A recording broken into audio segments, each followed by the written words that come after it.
hiram. Huwag na, Tani. At yung sipon. Hiram lang. May ganyan siya eh. Binili ng tatay niya. Tinago kasi ni Ella. Nakalimutan ko namin dalhin. Matamaan yung ilong mo. Titigil na din pag natamaan yan. Biya mo kasi. Pag tinamaan yung tit niyang dalawa sa baba na malaki. Kasi sa tuwang-tuwa pa, napapatay. Binago ka, iyak yan. Napapatalong pa sa tuwa.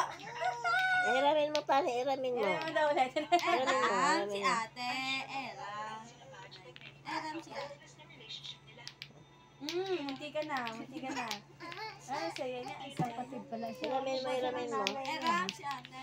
Ganyan daw, ganyan daw. Lato-lato. Lato-lato. Ayun niya, ayun niya. Ayun niya, hawak, pahawak. Wow! Oh! Oh! Natatakot ka talaga.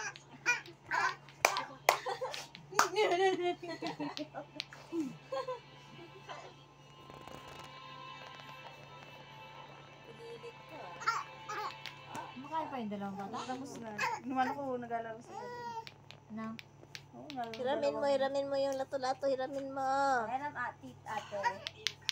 Huwag na kasi yung sipon. Kala mo. Ay! Ilang mo 20 na to lato yan. Yehey!